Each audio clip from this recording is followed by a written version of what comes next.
Good morning, good afternoon, good evening, Iowa soccer supporters. I'm Ben Brackett, your Soccer Talk co-host. Depending on what version you're looking at, I guess I might be next to or below or above. Blake Sievers on the screen. My good buddy Sieves, what's up? Brings me back to like COVID days, these Zooms, man. I know. We haven't done like a remote Zoom with a guest and ourselves in years. I know it seems like it's been a while. And then I make that comment because I don't know what it looks like. We're the way I've got it set up, we're like the Brady Bunch, and it's like Blake, Ben, and then we've got our special correspondent below here, Eric Cortez. Eric, what's up, How's man? it going? Doing pretty good. Really excited to be here. Yeah, welcome back. No formalities to start as far as first pod and whatnot. So we're excited to have you back. I would say, I, Ben, you should just jump in. Like, if you guys want to know who Eric is and what the story, like, plug our game of the week from Iowa City West versus Iowa City Liberty. That's right. That would have been the game the other day. Correct. And then so you took in for this most recent Friday night was the city derby, basically, right? The derby. Yep. So we had Iowa City West taking on Iowa City High, which, if I recall, at least back in the day, that was quite the rivalry, right, Blake? Yeah, that's what I mean. I remember they had some kind of trophy or some kind of something because it was such a big rivalry. I think that's when like Liberty was maybe non-existent, so there was only the two high schools, the power class schools. You got Regina in there still too, but that's the private arm. So I yeah, believe they say Regina. you got the yeah, there you go. You got the black jerseys from the Trojans, and Did they wear the black jerseys on Friday night? Yeah, they did. Oh, so they were probably all fired up. Yeah, they were since the very beginning. Okay, and what's so go I ahead, don't know. Blake. I was just asked, did you find out? You don't have to describe it now, Eric, but did you find out the story with the black jerseys, or did anybody talk? Well, we didn't talk too much about it. We were focused a little bit more about like the player performance, but yeah, it was kind of like a privilege for them to be able to wear those jerseys, and the players just felt like it was a really nice motivation, kind of like a really nice reward. That's exciting stuff. I don't know. They played. I love a good third kit. Yeah, we never had those at Johnston, but I'm sure they got 6 of those things now that they got the $50 million stadium and all that. It's crazy. Yeah. Well, I don't know that we had them either. Well, fair enough. Okay, and so and it was the game at West?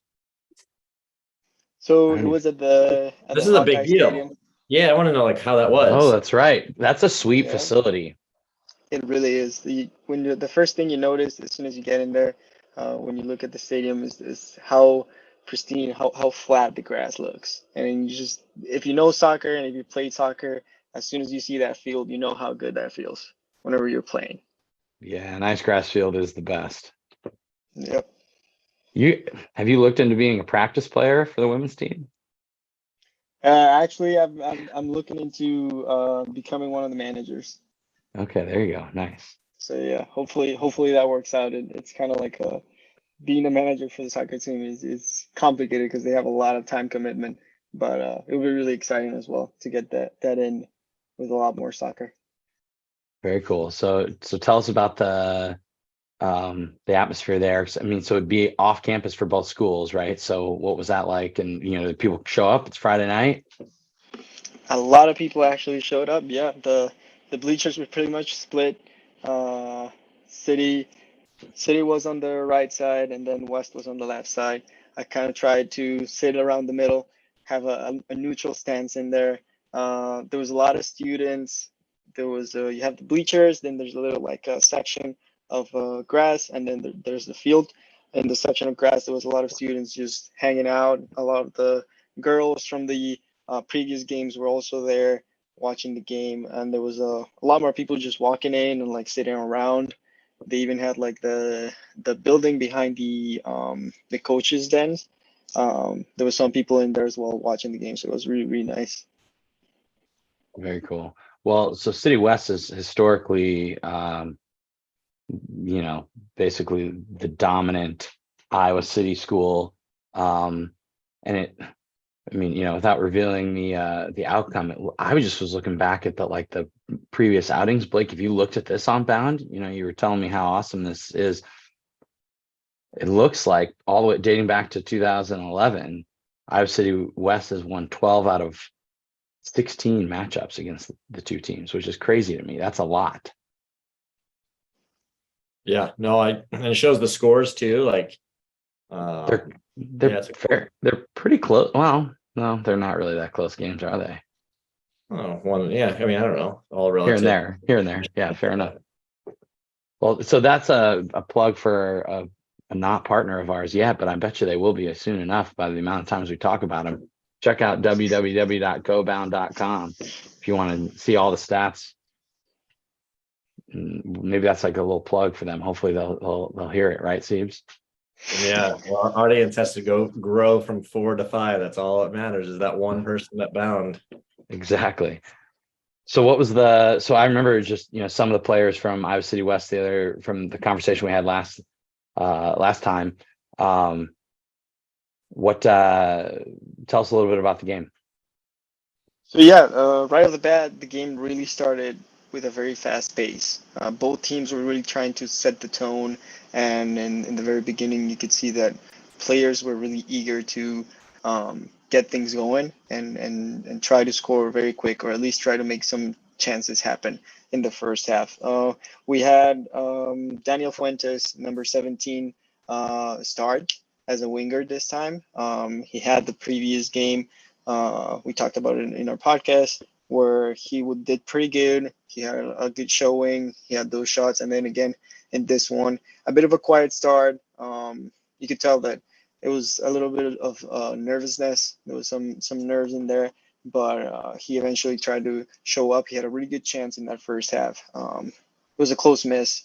Liam, number 6, was really the center of the game for West. He was just grabbing the ball, moving it around, being there defensively as well. City High did not stay behind. Number 10, I didn't catch his name, but he was amazing. He is a creative player. He can really get the ball anywhere in the field and then just make things happen. I don't know if you have his name somewhere. Number Emmett 10 Hansen. for City Right? High. Yep, for City High. Yeah, Ben, you're right. He really had some great long shots.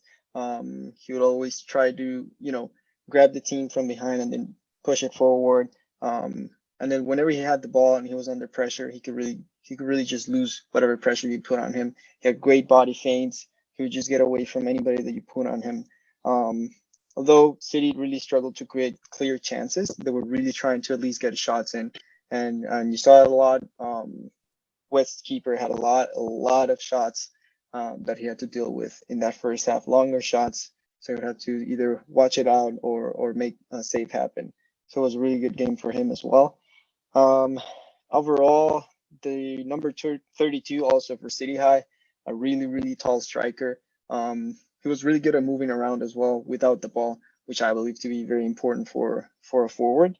He was always trying to make something happen in between both defenders, trying to get the confusion.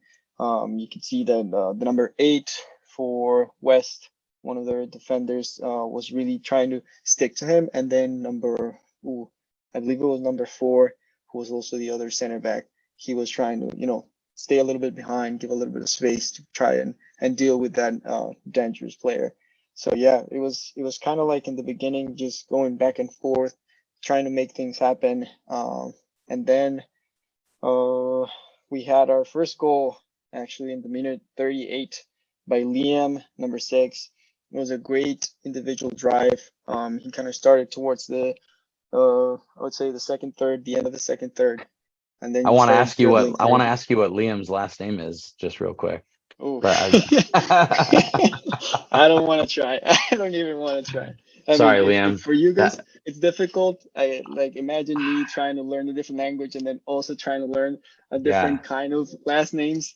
Yeah, Well, not gonna that's try. a good question. Sorry, Liam. It's just funny because that's just like there's some tricky letters in there and the way they match up. But Sorry, I had to tease you there. No worries. But yeah, the goal, it was really just him grabbing the ball, having a lot of pressure, but then him just remaining calm, trying to move forward, creating a little bit of space here and there. And then he just had like a medium range shot right outside the box. It was kind of like a driven shot that go over the keeper. A good goal. Everybody celebrated. The crowd went crazy because it was right on the side where West was. So all the students were going crazy over there, and then the parents were yelling. It was a really good experience. It was really good ambiance. Do you think it was goal of the week potential? Ooh, I would say yes. I would say yes. I hope that somebody has that nice video of it, because as an individual play, it's really good. And we'll have to shout out Coach Styles and see if he's got a video of it for us. Yeah, Siebes. Yeah. We haven't seen it yet, so I would assume the answer is no, but you never know. I'll text him right now. You keep going, Eric. My bad. No worries. And then overall, the defense for City High was really, really, really trying to keep that goal just at one. That difference just at one, because the West after that goal was just pushing forward during those last minutes of the first half. They were just on a high from that goal, and then just trying to make something else happen. Um, Number 8 for West was very, very smart in that first half. He was making really good decisions when he was recovering the ball in the back, trying to always play it into one of his midfielders, or just when the time was right, when there was no options, he would just deal with it, get it out of there, and then just make things happen in a very smart way with really, really good vision. I talked about number 10, but then also from City High, but then also number 15 from City High. He was showing up defensively every single time. Really, every single time that West was trying to go through the middle, number 15 was there, anticipating passes, creating that pressure that just made the ball get away from them. So it was a really good defensive game, really, for both sides. So then, yeah, at the end of the first half, it was only 1-0. And then, well, really, the second half was a different story. The second half was kind of a lot of missed chances, a lot of really, really good chances, really clear chances that were very, very close. We had a couple of post hits, really, really a lot of keeper saves for both sides, but especially for West. The keeper was really working. You could hear the keeper's parents shouting out every time there was a save. So that was really nice. Keepers don't get that much love, but it's really nice Shout to out see to the that. keeper's parents. Yep, it's really nice to see that support. And then yeah, it was just an amazing game from a defensive standpoint. People were just or the players were just really trying to get bodies in front of the ball. City was really, really pushing to make something happen towards the end of the second half, and number 8 again and number 4 were just not letting anything happen. Just putting the bodies in front of the ball, trying to cover everything they could. Number 10 again from City High, an amazing game. Just couldn't get that specific chance to work for him, but really, really good game. Just creating a lot of space. And then in towards the middle of the second half, number 8 from City High also started to show up and just being creative, trying to like break that lock, because in the first half of the second half, there wasn't much going on that was clear.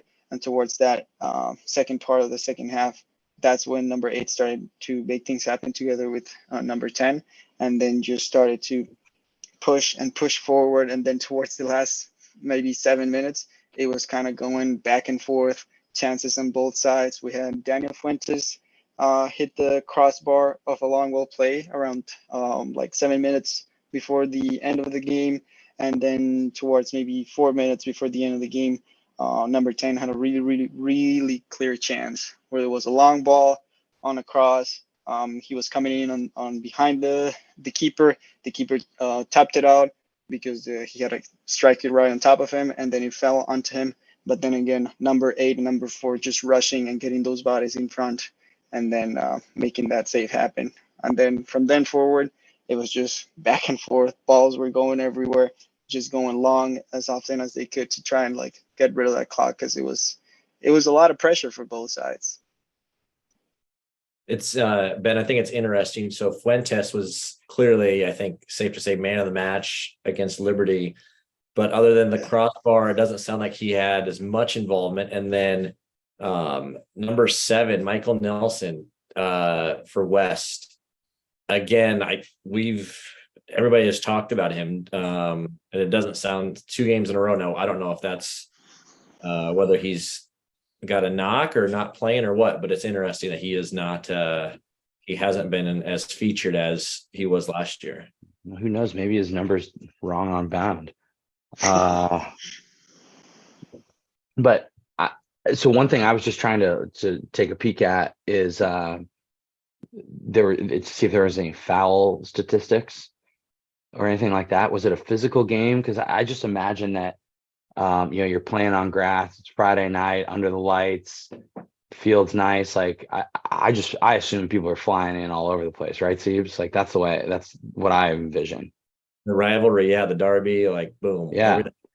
And so all I could see was 2 yellow cards for West, but like City High apparently doesn't update their statistics on bound. So I don't think I saw a yellow card from City as far as I remember. I do remember both from West. One of them I would argue otherwise, but then again I'm not an official. I respect the work of officials, but it was definitely one of those games where officials get a lot of attention, both for the good, like for good calls, and both for what we call questionable calls. So yeah, definitely a physical game, especially in the beginning of the first half, with how excited everybody was. You would see like a lot of like miscontrols, or a little bit, your ball went a little bit longer than you wanted to, and then that created the space for a foul. A lot of pressure there, and then towards as the second half came in, towards the maybe like the last 15 minutes or so, that's where fouls really started to happen. Yeah, you would hear parents from both sides really yelling at the ref, and just saying a lot of things, which I'll skip. Yeah, it's the rivalry with the crazy parents. So that's cool. Yeah. Cool. I don't know what else, Bracket. Well, I mean, it sounds like you got another plan for us to hit up some more games this next week. Yeah, Eric. So we're going to be seeing more of you. So we'll keep it nice, short and sharp, and really appreciate you taking the time to get out there and see some more games. And I'm curious, just now hearing about Iowa City West more and more. Like they sound like a pretty decent little squad. I'm curious to see. Hopefully, we get to check them out at the state tournament. Yeah, Eric, you got anything else for us? Well, it was it's exciting to see how West. I watched both of their games. I would like to see a little more of City games as well, to try and get an idea of where we're at. West is definitely up there, in my opinion, on the way they play, the way they handle adversity, and we talked about it with Coach Styles towards the end of the game. He mentioned that it was really kind of those games where he didn't want it to be that close. He didn't want it to be that many opportunities being missed. He didn't want to have, the stage kind of play into their nerves. And then we also talked about how do you move forward from here towards the season. And he mentioned that he doesn't want people, or his players at least, to drop down, because they had 2 big rivalry games, one with a really, really nice stage. Everybody was there. You would hear the crowd, and that rose the adrenaline levels. He doesn't want that to drop with the next couple of games, where there isn't going to be as much of an audience. It's not such a nice field. So definitely interested to see how West is going to handle the rest of the season. I have high hopes for them. That's mainly because of they play a kind of game that I enjoy watching. So it would be really nice to see them move forward.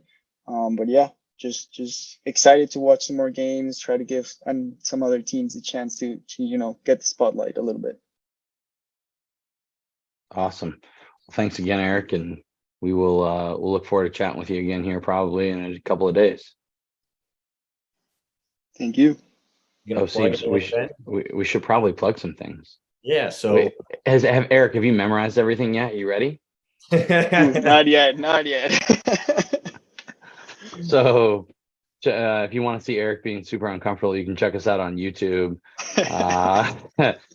We're Kick It Forward there. You can just search us. But otherwise, at Twitter, we are on Twitter. We are at KIF_soccer, and on Facebook and Insta, we are at KIF Soccer.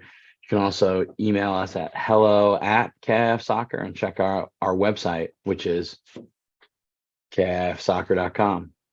get your plays of the weekend. Our committee member, I think he was a bit overwhelmed, which is great because he's getting flooded with stuff. So keep them coming. And then you guys just added another one tonight, which is great. Oh, I know. We've already got, you hear this, Eric? We've got the email. It's already been sent. So let's go. And we've been even getting anonymous tips, haven't we, Blake? We did. We have referees calling or letting us know that there Whoa. have been they saw such a great goal. So hopefully the coaches and players will get on that. Okay, well, we'll see you soon. What do you got, Steves? We're dragging long, but like I'm now watching this goal.